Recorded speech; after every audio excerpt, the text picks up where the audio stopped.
The morning it happened, Caleb Mercer was running late for work. He was a radar technician at Schriever Space Force Base in Colorado, the kind of guy who fixed broken equipment and drank bad coffee and argued with his coworkers about football scores. He was not a hero. He was not a scientist. He was just a 34-year-old man in a wrinkled uniform trying to find his car keys before his shift started, and he would have gone his whole life being exactly that, ordinary, unremarkable, invisible, if the sky over Colorado had not split open at 6:17 in the morning and changed everything. He heard it before he saw it. Not a sound exactly. More like a pressure. A deep, bone-level vibration that made his teeth ache and his coffee mug rattle on the counter, and his dog, a sleepy old beagle named Biscuit, scramble under the bed and refuse to come out. Caleb stood at his kitchen window with his keys finally in his hand, and he looked up at the sky and he thought, for one completely insane second, that a storm was coming in. It was not a storm. The clouds parted. Not from wind. Not from any natural force. They simply moved, pulled aside like curtains, and through the gap in the gray October sky, Caleb Mercer saw the first of them. It was enormous. That was the only word his brain could hold on to in those first seconds. Enormous. It was a dark shape, triangular, easily 3 miles across at its widest point, and it moved with a slow, heavy deliberateness that made his stomach drop the same way it did on airplanes when they hit turbulence. There was no sound from it. No engine roar, no sonic boom, no mechanical hum. Just that low pressure, that vibration in the bones, and the sight of something that should not exist hanging in the sky above his neighborhood. He counted. He couldn't help it, it was the technician in him, always taking inventory.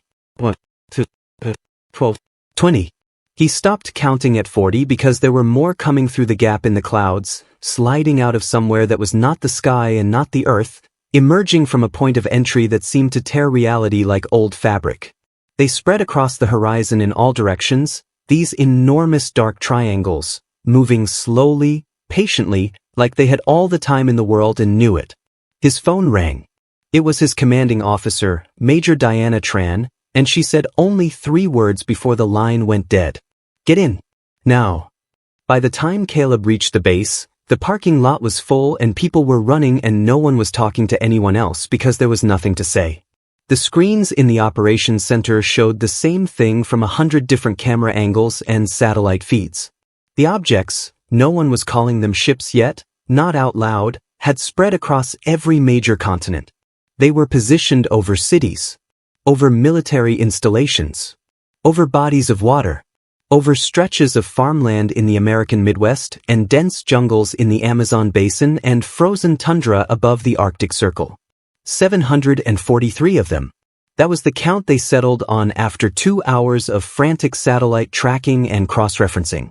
743 objects, each one between 2 and 5 miles across, each one completely silent, each one hovering at an altitude of exactly 8,000 feet above whatever it was positioned over. The precision of that number, 8,000 feet, not 7,900, not 8,100, made every analyst in the room feel cold in a way the air conditioning alone could not explain. They did not descend. They did not fire weapons. They did not broadcast signals on any frequency that anyone could detect.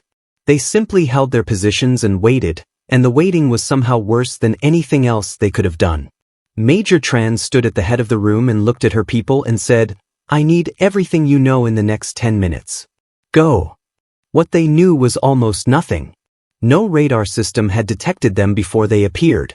Not Schriever, not NORAD, not any of the Russian or Chinese defense networks that had all, in the space of about 90 seconds, gone from normal operations to complete emergency status. The objects had not come from space in any direction that tracking systems monitored. They had not come up from the ground. They had, as far as anyone could tell, simply materialized, arrived from somewhere that existing physics had no category for.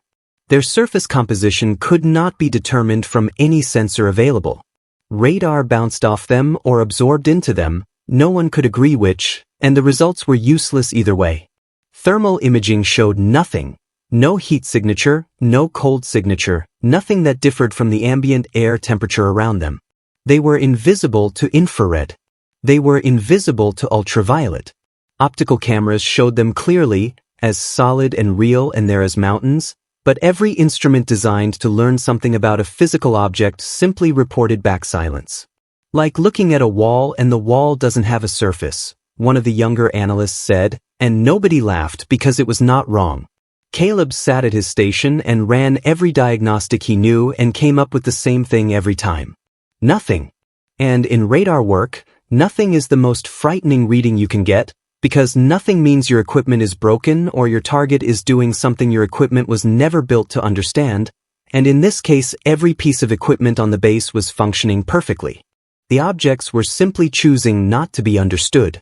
By noon on the first day, every government on Earth had gone to its highest alert status.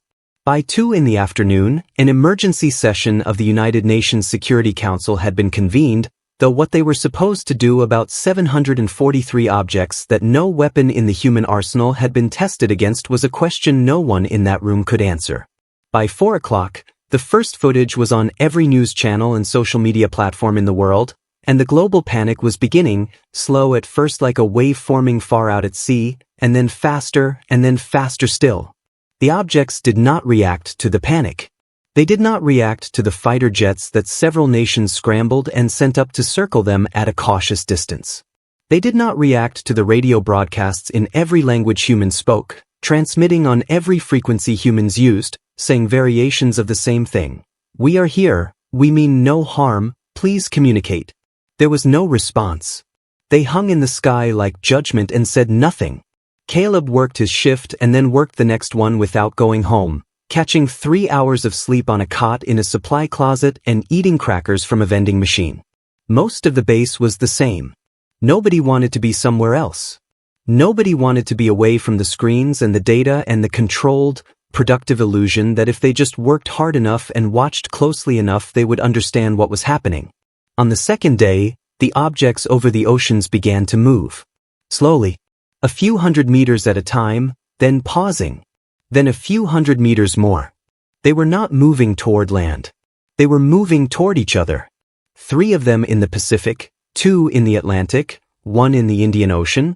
They were converging on a point in the middle of each ocean, and the movement was so gradual and so deliberate that it took analysts 4 hours to be sure they were actually seeing it.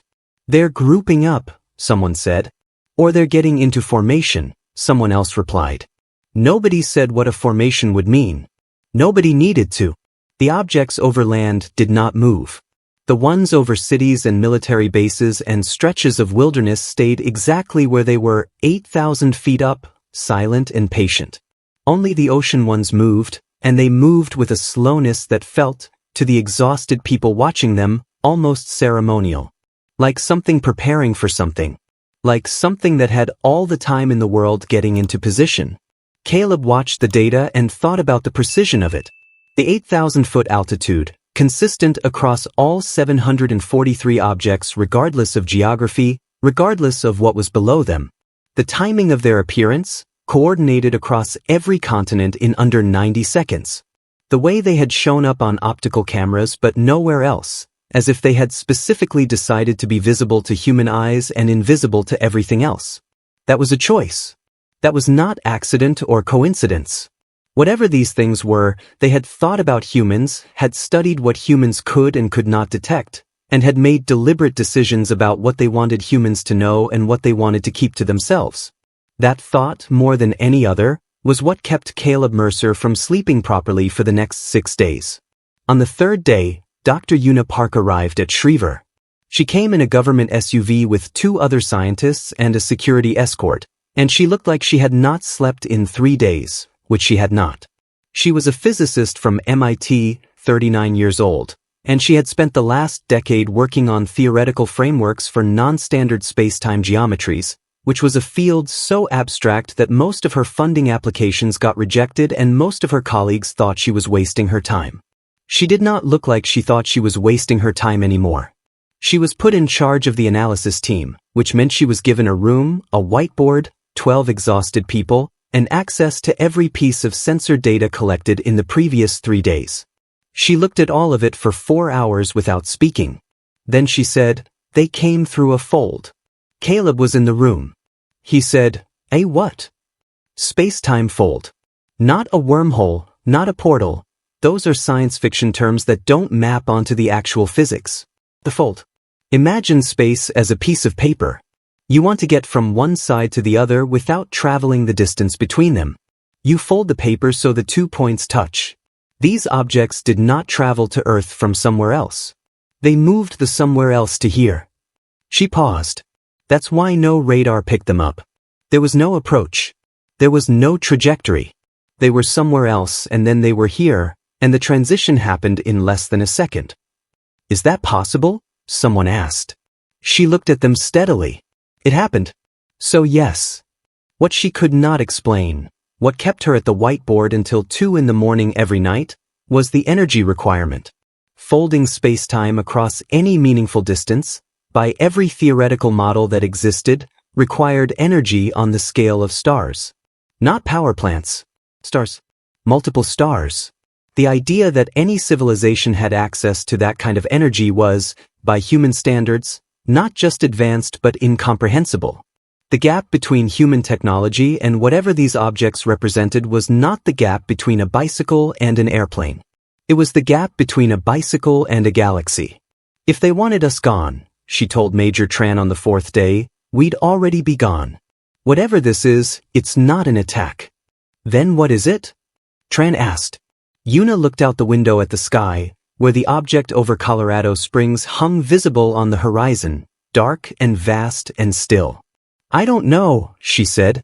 And that's almost as frightening. On the 5th day, they broadcast. Not on radio frequencies. Not on any electromagnetic spectrum humans monitored. They broadcast in something that analysts eventually labeled, for lack of a better term, a gravity pulse. A subtle, rhythmic variation in the local gravitational field that was strong enough to be felt as a low vibration and structured enough to carry information. It was the kind of signal you would send if you understood that the civilization you were contacting had instruments sensitive to gravity. Which humans did. Barely.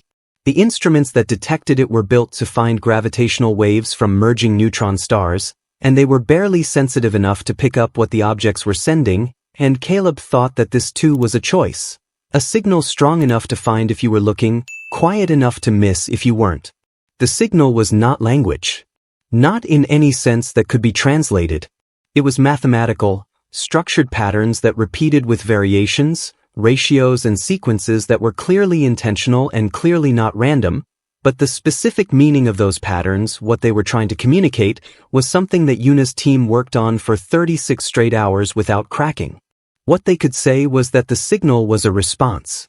It had begun 4 hours after the United Nations had started broadcasting its contact attempts, which meant the objects had heard, or detected, or somehow registered those broadcasts, and this was the reply.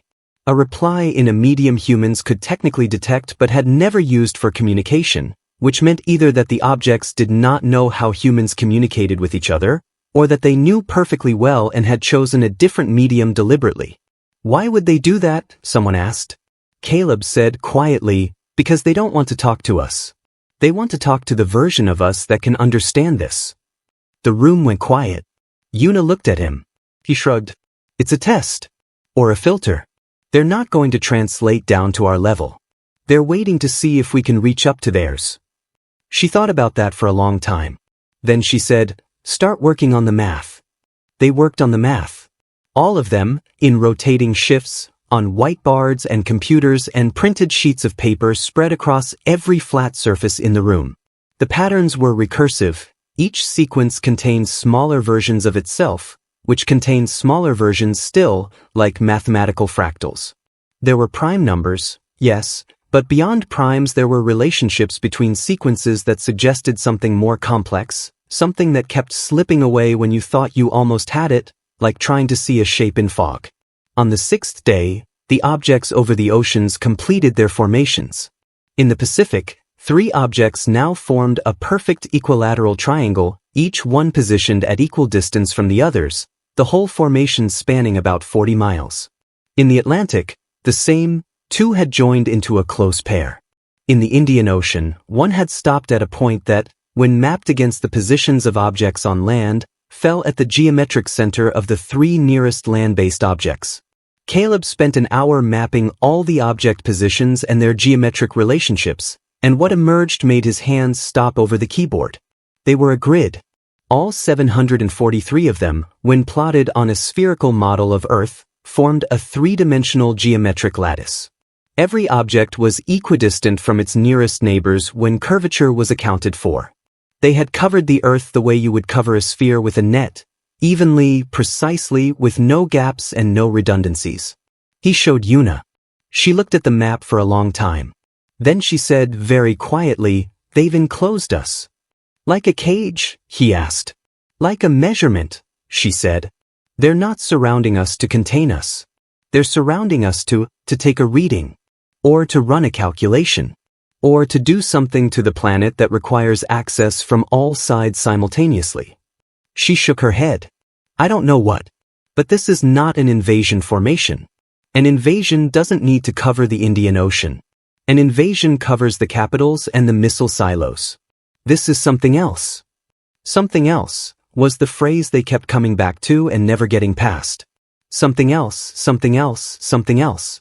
Whatever was happening was something else entirely from anything humans had anticipated or prepared for, and the frameworks they had built for thinking about first contact and extraterrestrial threat and invasion scenarios were all useless because those frameworks had been built by humans imagining what they themselves would do if the roles were reversed, and whatever these objects were, they were not doing anything that any human strategic mind had predicted. On the seventh day, a child decoded part of the signal. Her name was Amarose. She was 11 years old. She lived in Accra, Ghana, with her grandmother, and she had been watching the news coverage obsessively since the first day, sitting in front of the television with a notebook and a pencil and writing down everything the scientists said about the mathematical structure of the gravity pulse. She was in 6th grade. She was, by every available measure, extremely good at math, but she was 11 and she was in 6th grade, and what she figured out should not have been possible. She had noticed something in the repeating patterns that the analysts, who were looking for complexity, had overlooked because it was too simple. The base sequence, the simplest repeating unit in the entire signal, when converted from its mathematical representation into a number, was not a prime. It was not a ratio. It was 6.674. The gravitational constant, expressed to 4 significant figures. Newton's gravitational constant, the number that described the strength of gravity throughout the observable universe, sitting there at the foundation of the entire signal like a signature, or a handshake, or a declaration. We know the same physics, you know. Her grandmother, who did not know what the gravitational constant was, posted a video of Amara explaining it on social media, and it was shared by a physicist in Lagos who sent it to a colleague in London who sent it to a government science contact who sent it to Yuna Park at 4 in the morning on day 8. And Yuna sat up in her cot in the supply closet and read it, and then read it again, and then got up and went to the whiteboard and stared at it for 20 minutes. Then she went and knocked on Caleb's door. "A kid in Ghana got it," she said when he opened the door. He blinked at her. "Got what?" "The baseline. The handshake. They started the signal with the gravitational constant. They started with something they knew we'd know. Everything else in the signal is built on that foundation. We were so focused on the complex structures that we missed the simple thing they put in as a starting point." She was already moving toward the operations room. "Come on. If the baseline is the gravitational constant, the next layer is probably another physical constant. We can decode this sequentially." Caleb followed her, pulling on his jacket, feeling something he had not felt in 8 days, a direction. A next step. Something to do other than watch and measure and come up empty. The next layer was the speed of light. The one after that was Planck's constant. The one after that was the fine structure constant. They were building a dictionary, Yuna said, establishing shared reference points before attempting to communicate anything new. It was, she told the team, the most rational and patient approach to cross-species communication she had ever imagined, because it assumed nothing about the other party except that they understood physics, and physics was universal. "They've done this before," she said. "Contacted other species. This is a protocol. A system they've used before and refined over, I don't know, a lot of time." "How much time?" Caleb asked. She shook her head. "To develop this? To travel the way they travel? To build whatever those things are? She looked at the screen. More than we can meaningfully imagine. They decoded through the night. By dawn on the 9th day, they had the first 7 layers of the signal framework, each one more complex than the last, each one building on what came before. They had not yet reached any layer that carried a clear propositional meaning, nothing that translated to words or images or explicit statements. But they had the grammar. They had the bones of a language they did not yet know the words of. And that was more than anyone had had a week ago. On the morning of the 9th day, Caleb stepped outside for the first time in 2 days. The air was cold and thin and tasted like autumn, and the object over Colorado Springs was still there on the horizon, dark and enormous and absolutely still. He stood in the parking lot and looked at it and thought about what Una had said. They've done this before. He thought about what it meant that somewhere out there was a civilization old enough and large enough and capable enough to have developed a protocol for meeting new species. To have traveled to those species. To have had that conversation enough times that they had a routine for it. He thought about all the species they must have encountered on the way to finding humans, and all the worlds those species lived on, and how many of those worlds were alive and how many were not, and what the difference was between the ones that survived their first contact and the ones that didn't. He went back inside. On the 10th day, the signal changed. Not gradually. Not layer by layer. All at once, in the middle of the morning, every gravity pulse receiver on Earth registered the same shift simultaneously, a drop in the signal's complexity, a simplification, a return to something closer to the base layers they had decoded. For about 6 minutes, the signal was almost silence. Just the baseline constants, repeated slowly, like a heartbeat. Then it stopped entirely. For 47 minutes, there was nothing. No gravity pulse. No vibration, no signal of any kind. The objects remained in their positions, exactly as they had been for 10 days, but they were quiet in a way they had not been since the first day, and the quiet was its own kind of language that nobody knew how to read. Una stood at the sensor display and watched the flat line where the signal had been and felt something that she recognized, after a moment, as grief. Not for anything that had been lost yet. For something that might be. The sensation you get when you are very close to understanding something important and you feel the possibility of not understanding it opening beneath you like a drop. What happened? Someone asked. Nobody answered because nobody knew. The 47 minutes passed.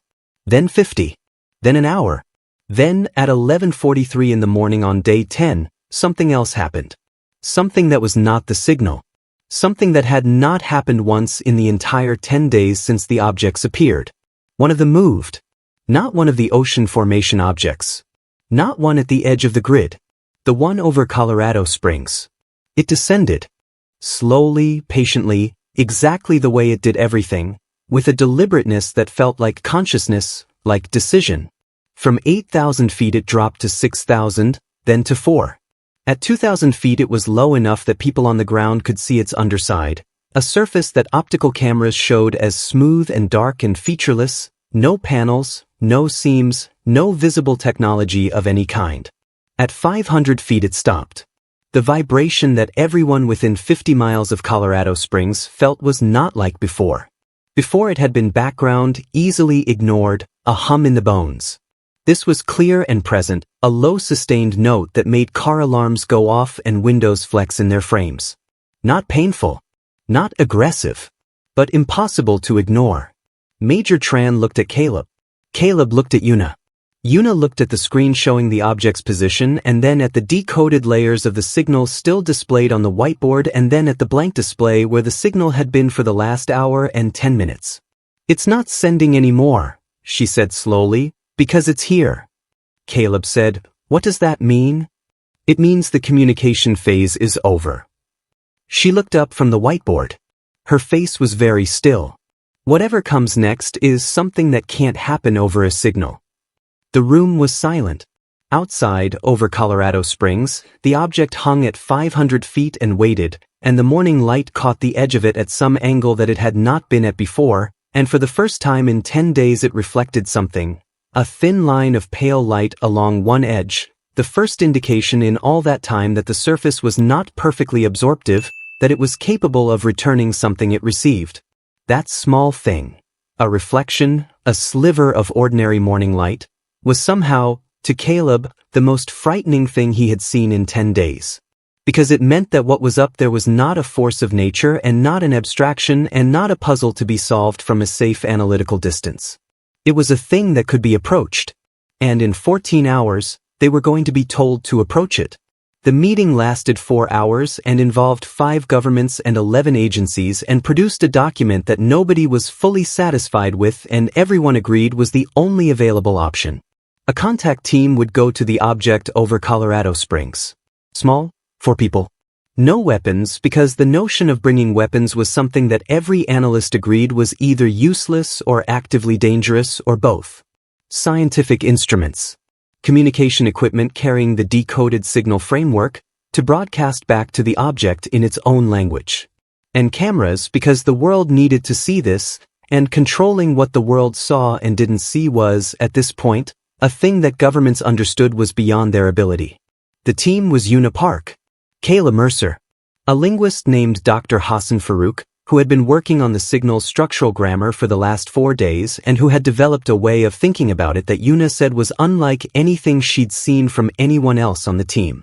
And a woman named Colonel Sarah Voss, who was there not because anyone thought a military officer was the right person to make first contact, but because the document that 4 governments and 11 agencies produced required that someone from the institutional structure be present, and Voss was the one who had volunteered, which Caleb thought said something important about her.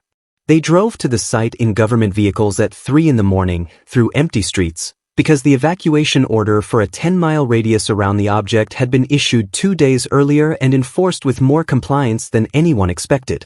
People had left. Quietly, quickly, mostly without incident. Because 10 days of watching something enormous hang in the sky above your city and not understanding it was enough, people needed to be somewhere else, somewhere smaller, and they went.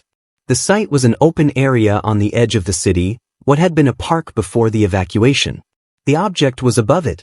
At 500 feet in the pre-dawn dark, it was not visible in the way a building is visible. It was visible the way a storm front is visible, an absence of sky, a mass that registered more as the presence of something blocking light than as an object with definable edges. They set up their equipment in silence.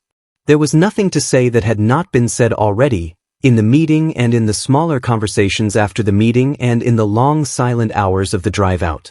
Una checked the broadcast array 3 times. Farouk ran through his framework notations. Voss stood very still and looked up. Caleb watched his instruments. At 4:47 in the morning, as the first gray light was beginning in the east, Una said, "We're ready." She sent the signal. The broadcast was the decoded framework in reverse, starting from the complex layers they had cracked and working back toward the simple baseline constants, a way of saying, "We heard you, we understand this much, here is proof." It was, Farouk had argued in the meeting, the equivalent of a response in a language you are still learning, demonstrating comprehension without claiming fluency. They sent it and then they waited. 30 seconds. A minute. 2 minutes. Then the object responded. Not with a gravity pulse. Not with any signal their instruments were designed to detect. With light. A single point of white light on its underside, directly above them, that grew slowly from a pinpoint to a circle about a meter across. Steady, unwavering, not bright enough to hurt the eyes but bright enough to see clearly in the pre-dawn dark. A spotlight from above, aimed with precision at the 4 of them standing in the middle of the empty park. Caleb looked up at it. He thought about something Una had said early on, that the objects had chosen to be visible to human eyes when they could have been invisible. He thought about that choice and about this light, which was also a choice. They see us, he thought. They have always seen us. The light held for a long time. None of them moved. None of them spoke. There was a quality to the silence that felt, to Caleb, like the silence before a sentence. Not the silence of nothing happening, but the silence of something gathering itself to speak. Then the light began to change. It changed in a way that none of the instruments captured properly and that none of the 4 people present could describe afterward in completely matching terms, which was something that bothered analysts for a long time. Voss said it shifted in color, cycling through frequencies from violet down to deep red and back. Farouk said the shape changed, that it went from a circle to a series of overlapping geometric forms that bore a structural resemblance to the signal patterns they had decoded. Yuna said both of those things happened, but that what struck her most was a quality she struggled to name. A sense that the light was directed not just at them but at something inside them, at whatever biological or neurological process constituted attention. Caleb said it felt like being read. He said this afterward in the debrief, and the debriefer asked him to elaborate, and he thought for a while and said, not scanned. Not measured. The way you read something when you want to understand it. With attention. With care. Whatever the light was doing, it did it for 9 minutes. And then it stopped. And in the stillness after it stopped, in the gray pre-dawn with the first birds beginning somewhere in the distance and the instrumentation humming its quiet hum, Yuna said softly, something's happening. Caleb looked at his screen. Every object on the global grid was moving. Not toward anything. Not into formation. Not in a direction that spelled out threat or attack or maneuver. They were rising. All 743 of them, simultaneously at the same slow, deliberate pace, moving up from 8,000 feet to 10,000, to 15,000, to 20. The one above them rose with the others. The light was gone. The vibration was fading. 30,000 feet. 40. At 80,000 feet they hit the boundary of the stratosphere, and at that altitude the optical cameras lost them one by one as they passed beyond the threshold of visibility, into the dark, into the high cold reaches where the atmosphere thinned to almost nothing. And then they were gone. Not gradually. Not one at a time. All at once, like a light switching off, every sensor on Earth registered a simultaneous absence where 743 objects had been. No fold signature this time. No gravitational disruption. No record of a departure that instruments could parse. They were simply not there anymore.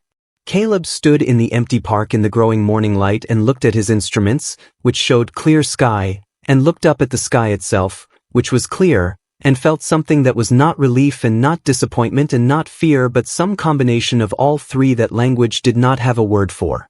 Yuna was standing beside him. She was not looking at her instruments. She was looking at the space where the light had been. What did we tell them? He asked her. She was quiet for a moment. I don't know, she said finally. But they got their answer. The world spent the next 3 months trying to decide what had happened. The object had gone. All the objects had gone. There was no physical evidence they had ever been there, except for the subtle gravitational anomalies that sensitive instruments could still detect at the positions they had occupied. A kind of residual imprint, like the impression left in a cushion after someone stands up. No debris. No radiation. No biological contamination. No changes to any surface they had hovered above. They had been there for 10 days and then they had left, and the only evidence was the memory of everyone who had seen them and the recordings that those memories were attached to. The recordings were real. There was no serious argument about that. The gravity pulse data was real. The decoded signal framework was real. The light event over Colorado Springs was real, though the 4-person team's inconsistent descriptions of it provided ammunition to people who needed ammunition. But the objects were gone, and whatever they had come to do or measure or learn or communicate, they had done it and departed without leaving humans any clear statement of what it was. Governments issued reports. Scientists published papers. Theologians gave sermons. Philosophers wrote essays. Commentators had opinions. The internet had more opinions than all of those combined. The event was called the visitation by some and the assessment by others and the test by others still, and each name carried its own theory about what had happened and why. Yuna Park spent those 3 months in a small office at MIT, working through the decoded signal framework with a team that had grown to 40 people from 12 different countries, trying to find the meaning that was still locked in the layers they had not yet cracked. She believed the signal contained a message. She believed the message was specific and intentional and addressed to humanity as a whole, and she believed that decoding it would take years, not months, but that it was possible. She called Caleb in November, 3 months after the objects left. I think I know what the light was, she said. He waited. The last layers of the signal, the ones we couldn't crack because they built on concepts we didn't have yet. I think they're instructions. Not for technology. Not for science. Instructions for for how to use the framework. The whole signal is a teaching system, Caleb. They didn't come to tell us something. They came to give us the tools to figure it out ourselves. She paused. The light was the final lesson. Whatever it did to our neural processes, whatever it was measuring or transmitting or recording, I think it was the lesson that the rest of the signal was building toward. The whole 10 days were a curriculum. A curriculum for what? She was quiet for a moment. Outside her window, November in Cambridge was gray and wet and completely ordinary, and she looked at it and thought about the sky 9 months from now and 20 years from now and 100 years from now, and what might be in it. For what comes next, she said. They'll come back, Cale. Not those objects. Not like that. But they'll come back when we're ready, and the signal is how we get ready. She picked up a pen. We have to do the work. He sat in his apartment in Colorado and looked at the evening sky over the mountains, clear, empty, the kind of sky you could look at without feeling anything except the ordinary pleasure of a clear evening, and thought about how that sky had looked on the morning of day one, and about the impression in the cushion, the gravitational ghost left at every position the objects had occupied. Evidence they had been there. A remainder. A trace. He thought about Amara Osei in Ghana, 11 years old with a notebook and a pencil, finding the thing the professionals had missed. He thought about what it meant that the signal had been designed to be findable by someone looking carefully enough, regardless of their credentials or their equipment or their institutional authority. He thought about a curriculum built for an entire species and what it would mean to actually complete it. Then he closed his laptop and looked at the sky for a long time. In 17 countries, 40 scientists were working through the night on the decoded layers of a signal sent by something that had come from somewhere unimaginably far away and watched them for 10 days and then left. In Accra, an 11-year-old named Amara was already on layer 9. 3 years is a long time and no time at all when you are waiting for something you cannot name. Caleb Mercer left Schriever Space Force Base in the spring after the visitation, not because he was pushed out but because the work he wanted to do was not the work the base needed doing.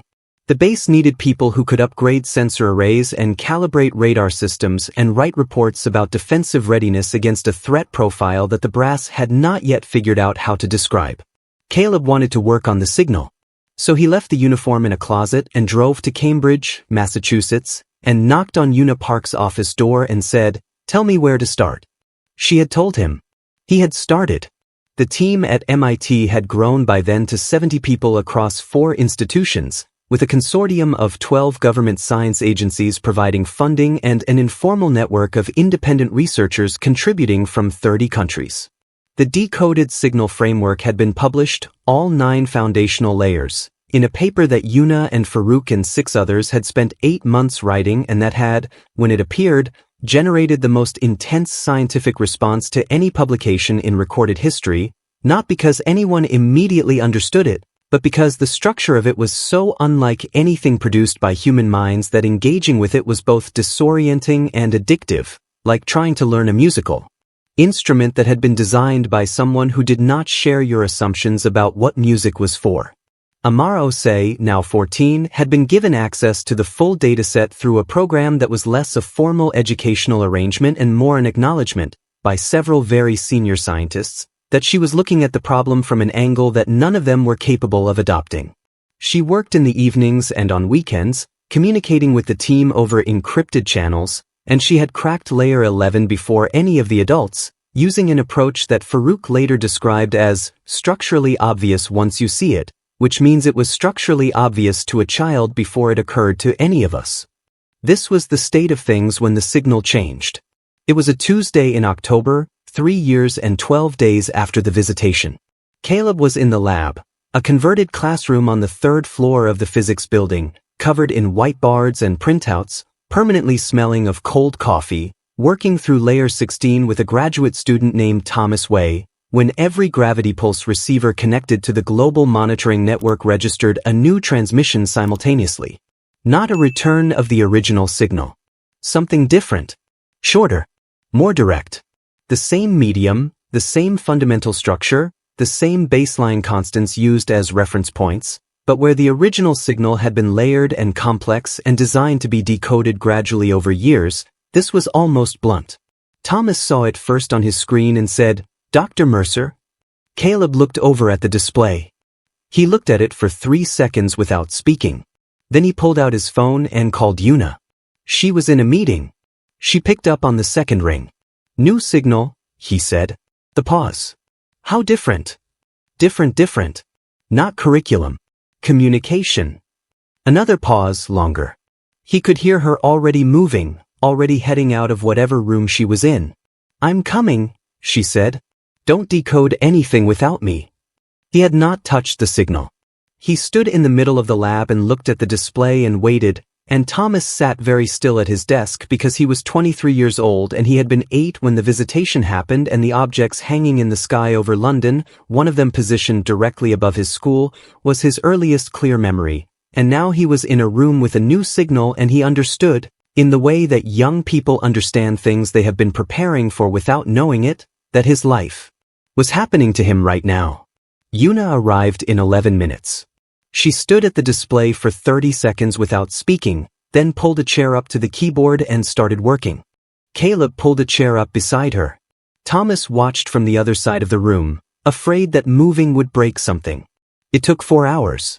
The signal was built on their decoded framework, the one the objects had transmitted 3 years ago, but extended. It used the concepts from layers 1 through 16 as vocabulary and then added new elements that were not new to the signal makers but were new to the humans receiving it, and the result was both comprehensible and vertiginous, like being handed a sentence in a language you speak but in which 3 words have no equivalent in any language you have ever learned. The core of what it said, when they had stripped away the structural and referential context, was this: you have completed the foundational preparation. The next contact will not be remote. Are you prepared to receive? Caleb read it 4 times. Then he looked at Una. Then he said, receive what? I don't know, she said. But receive implies something physical. Something that comes here. She sat back in her chair. We need to tell people. How do we respond? She thought about this for a long time. Long enough that Thomas, across the room, stopped being afraid to move and came and stood behind them and looked at the screen. We tell the truth, Una said finally. The same way we tell any truth that we can't fully evaluate yet. She looked at Caleb. We say we don't know if we're prepared, and we tell them why. The response they sent took 11 days to compose, which was 3 days less than anyone had expected. It was composed not by governments, though governments were consulted, and not solely by scientists, though scientists wrote most of it, but through a process that was genuinely unprecedented, involving open forums in 40 languages and contributions from 2 million people, and a synthesis process that nobody was fully satisfied with and everyone agreed was the most representative thing that could be done in 11 days. The final text, translated back into the signal framework by Farouk's expanded team, was less than 300 conceptual units long. The core of what it said was this: we have learned what you taught us to the extent that our current capacity allows. We do not know if this constitutes preparation in your terms. We have not achieved consensus among ourselves about whether to proceed, which may itself be relevant information. We have decided to proceed without consensus because the alternative is to decide by inaction, and we believe deciding by inaction is also a decision. We are ready to receive, and we are afraid, and both of those things are true. The second part of that message, the part about being afraid, about not having consensus, had been the subject of the most debate. There were people who argued strongly that humanity should present itself as unified, as decided, as capable, because showing uncertainty or internal division to something this far beyond human capability was tactically dangerous. There were others who argued that pretending to certainty you did not have, to something that had demonstrated it could read the structure of your communication precisely enough to teach you through it, was not tactical caution but active deception, and deception toward something like this was not a risk anyone should be willing to run. In the end, the second argument won, partly because Una Park made the case in terms that were hard to counter, and partly because, and this was never said explicitly in any official forum but was said many times in private, most people, when they thought honestly about what they would want to be told by a stranger who was about to visit them, decided they would want the truth. They sent the message. They waited. The wait was 6 days. The response was immediate in form and strange in content. It acknowledged the message. It acknowledged the fear. It said, and this part took Farouk's team 2 days to be confident about, that the fear was not an obstacle. It said, using concepts from the framework that translated approximately and imperfectly, something like, the capacity for this awareness of limitation is not a disqualification.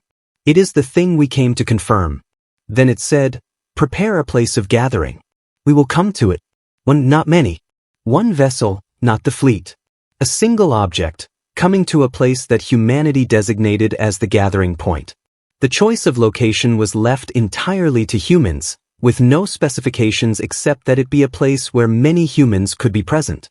The debate about location was, if anything, more contentious than the debate about what to say in the response. There were arguments for neutral territory, for symbolic territory, for the place with the largest open space, for the capital of the most populous nation, for the site of the UN, for somewhere with no political significance at all. After 8 days, with the signal still open and waiting for a location coordinate, the decision was made in a way that was typical of how large groups of humans make decisions under pressure, the most reasonable option that the fewest people strongly objected to. A plane in Kazakhstan. Flat, wide, remote enough to control, accessible enough to reach. Large enough for millions to gather if they came to gather. Significant to no single nation in a way that could be construed as an advantage. Empty of anything except grass and sky. They sent the coordinates. Caleb flew to Kazakhstan on a Tuesday morning in late November, 2 weeks after the location was confirmed. The plane was already transformed when he arrived. Tent cities, temporary structures, monitoring equipment, satellite uplinks, a perimeter that was notionally enforced and practically porous because there were more people trying to reach it than anyone had estimated. Estimates had said 50,000. The number on the ground by the time Caleb arrived was closer to 800,000, with more coming, and the Kazakhstani government had long since stopped trying to manage the flow and moved to trying to keep people fed and warm and not trampled. They came from everywhere. That was the thing that stayed with Caleb watching them arrive. From everywhere, in every mode of transport they could find, carrying everything from professional scientific equipment to handmade signs in languages he couldn't read. They came because they needed to be present, because 10 days of objects hanging in the sky over their homes 3 years ago and 3 years of a signal being decoded and 6 months of a new transmission and 11 days of a composed response and the back and forth of an exchange with something beyond imagining, all of it had built in them the same need that Caleb felt, which was simply to be there. To be there when it happened. To stand in the same sky. He found Yuna at the edge of the main monitoring setup, which occupied a square kilometer of the plane and contained enough equipment to conduct a small war, wrapped in a coat that was not warm enough for the November Kazakh steppe. She handed him a coffee from a thermos. Amar here? He asked. She's been here 3 days, Yuna said. Her grandmother too. The pause.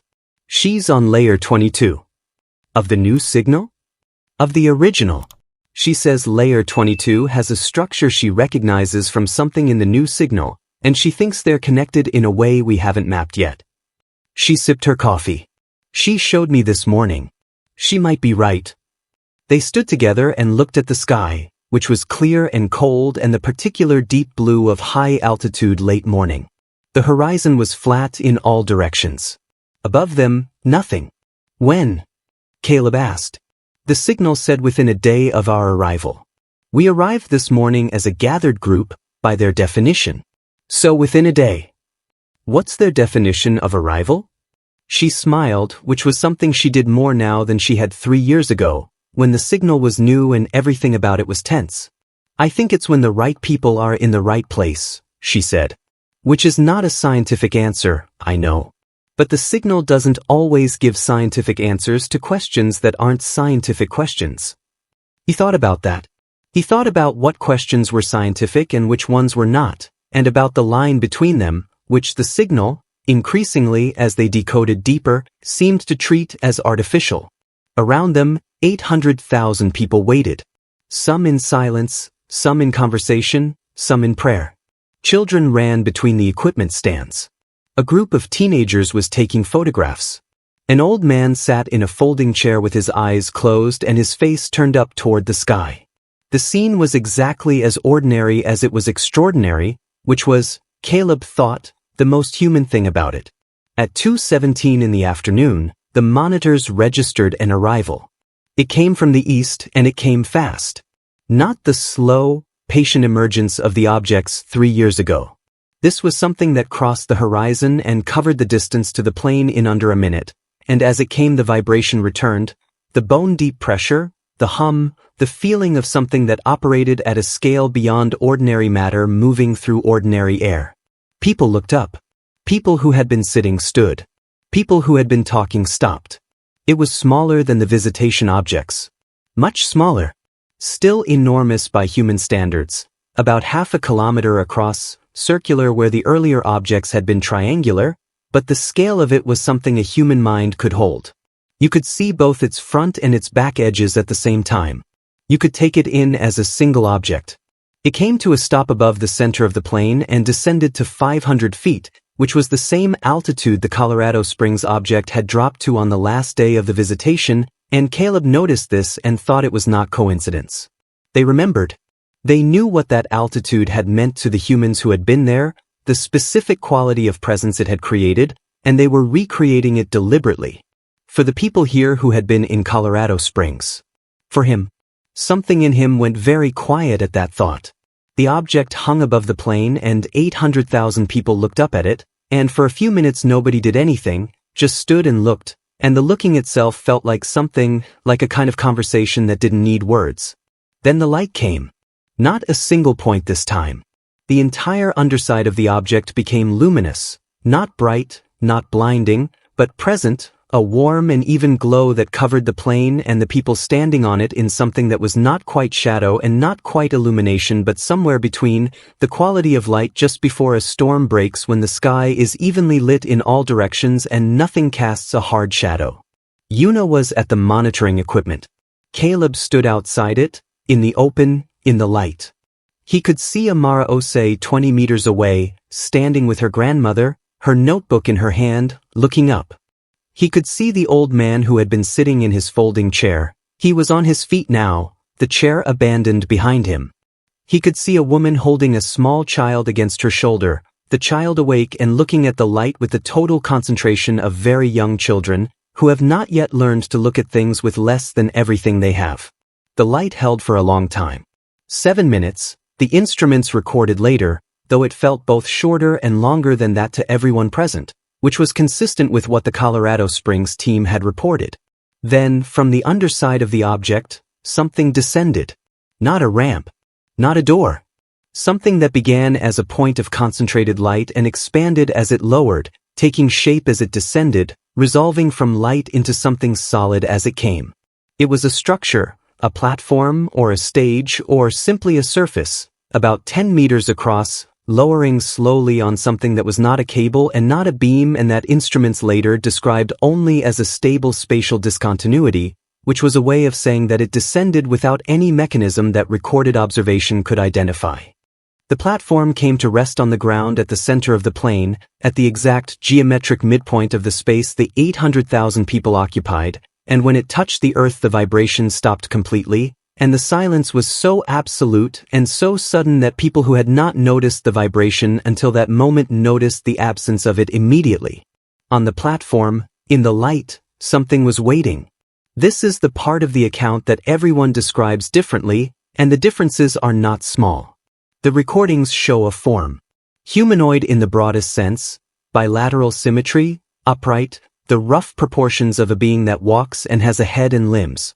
But the specifics of what people saw when they looked at it vary in ways that the recordings cannot explain, because the recordings are consistent with each other and inconsistent with what individual people report having seen, and the most coherent explanation that anyone has produced for this discrepancy is one that most people find uncomfortable.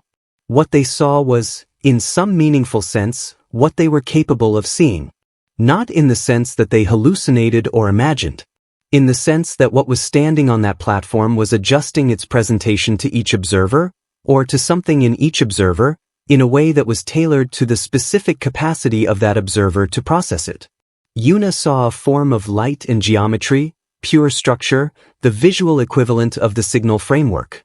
Amara saw something she later said reminded her of a teacher she had loved when she was 6, though she couldn't explain why or how. The old man in the folding chair, when asked afterward, wept for a few minutes before he could speak and then said only, "It was very old." Caleb saw a figure standing quietly in the light, looking at him specifically, in the way that you know when something is looking at you and not at the general space you occupy, and he felt the same thing he had felt in Colorado Springs in the light from above, the same sensation he had called being read, except this time it was not distant or abstract. This time it was immediate and mutual. He was looking at something that was looking back at him with the same quality of attention, the same careful and unhurried focus. He stood and held that attention for what felt like a very long time. Then the figure on the platform moved. It raised one limb, arm, appendage, whatever the right word was, and the gesture was one that every human recording shows clearly, that every human present described in consistent terms regardless of what else they saw differently. A gesture of opening. Not beckoning. Not pointing. The gesture of someone showing that their hands are empty. Offering. A specific and unambiguous form of communication that needed no translation because it was built into the same substrate of biology and consciousness that every primate on Earth carried. We are not here to take. We are here to give. That was what people understood. That was what every account, in 40 languages, converged on. Not because the figure spoke and not because it broadcast anything on any detectable medium. Because the gesture meant what it meant, and they were all close enough to each other, in whatever way mattered, to understand it. What happened on the platform in the next 2 hours was witnessed by 800,000 people and recorded by thousands of cameras and understood, in the moment, by almost none of them, and understood progressively over the years that followed by more and more.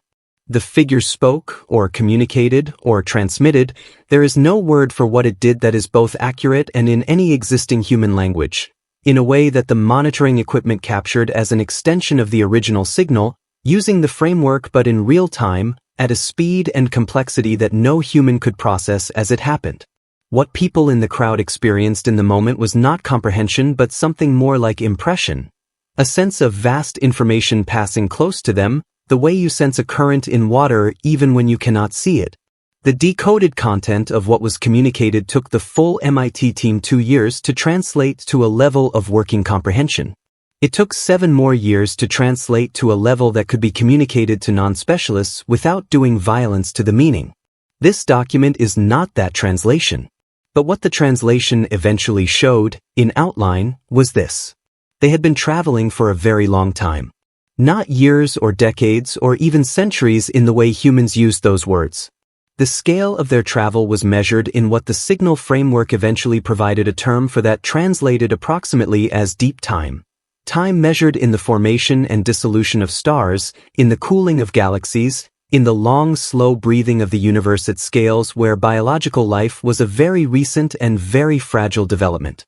In that deep time, they had found other species. Not many.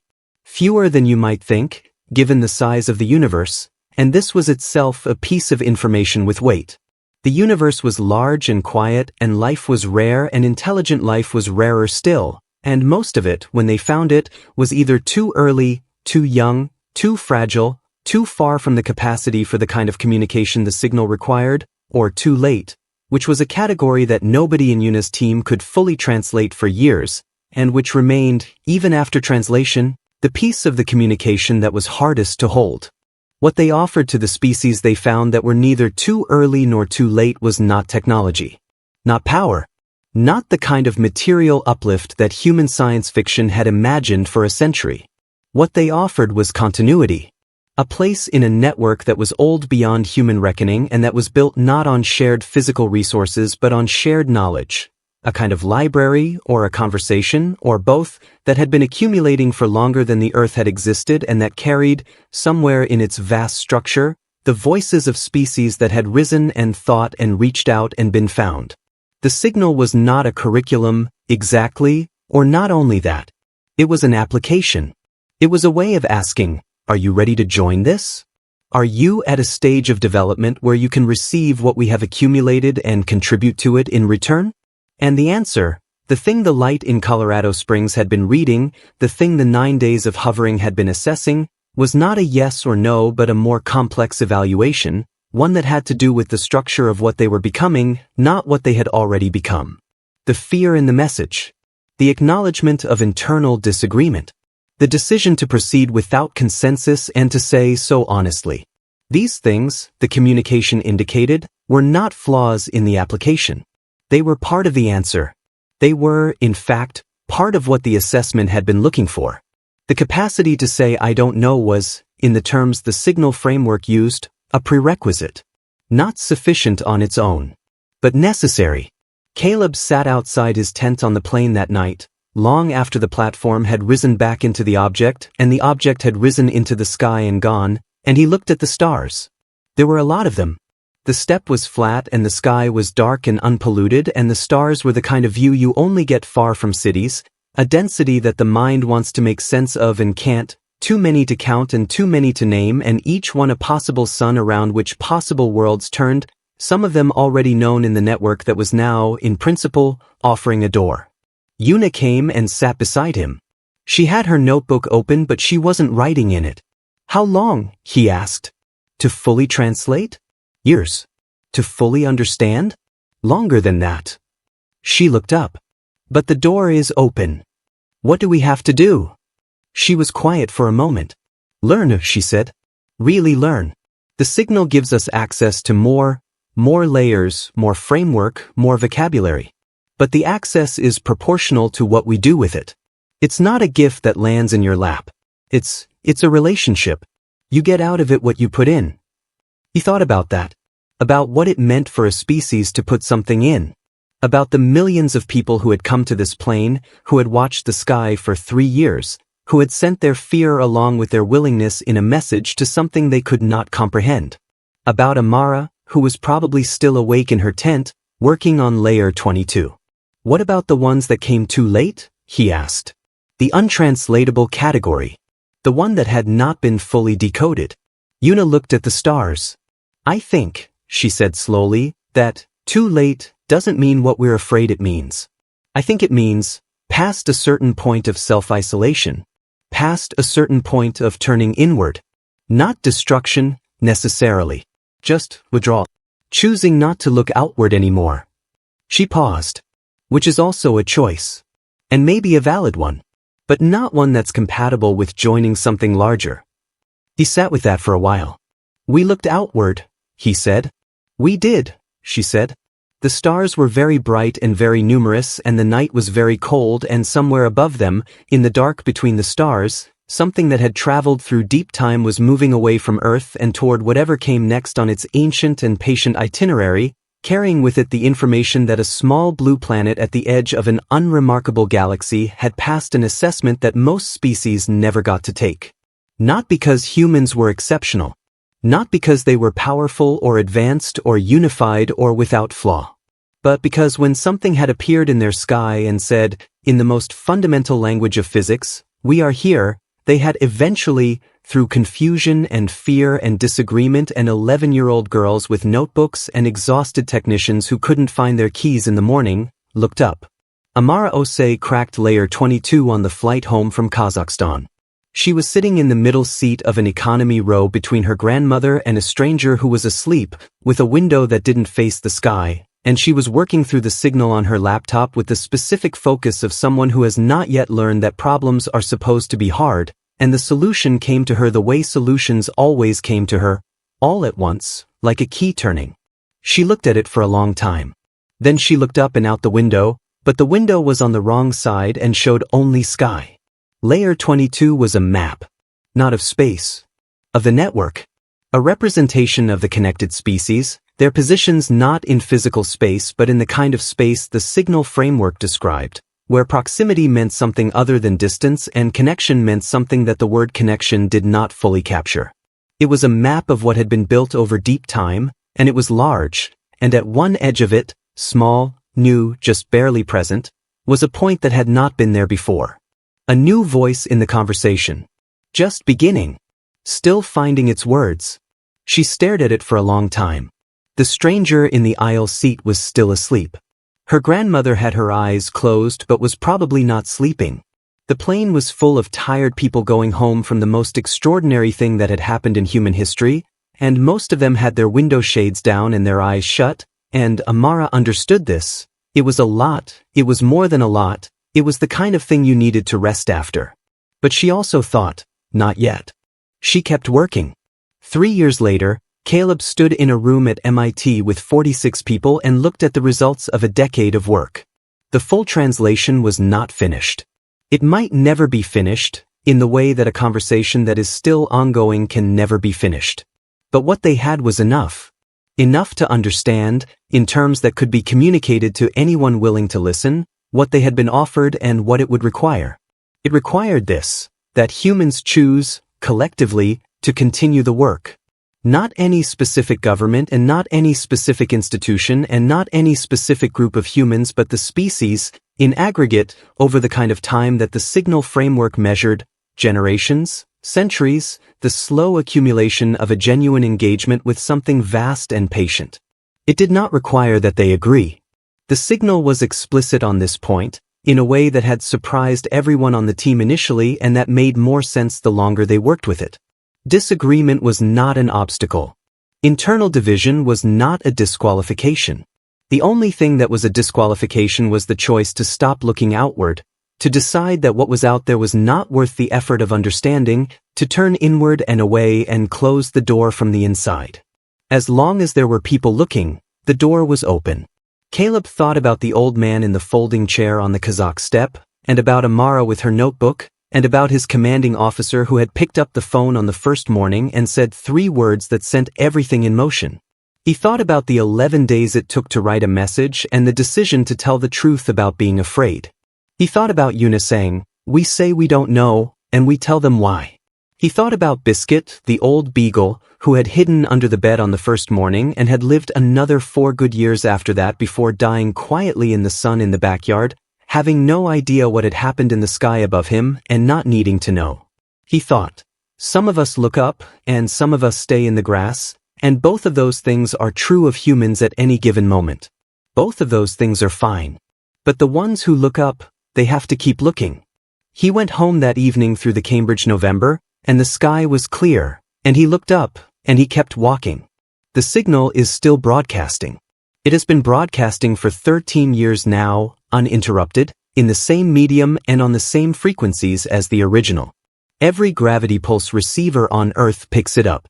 Every day, somewhere in the world, someone who has been working on it cracks another layer, and the network of what is known grows a little wider and a little deeper, and somewhere in the record of that growing knowledge there is the shape of a species learning to understand something beyond itself, which is a slow and imperfect and often frustrating process and also the only one there is. Amara Osei is 24 years old. She is at Caleb's University now, in the theoretical physics program, and she works on the signal the way some people work on music, not because she has to and not for any specific reward but because it is what she does, the same way she has always done it, with total attention and no assumption that the next layer will be like the last one. She is on layer 38. She thinks layer 39 is close. The sky over Cambridge is gray today, low cloud, the kind of November sky that closes in and makes the city feel small and contained and local. But Amara is at her desk in the physics building and her window faces east, and she is not looking at the sky. She is looking at the signal. There will be time to look at the sky later. Right now, there is work to do.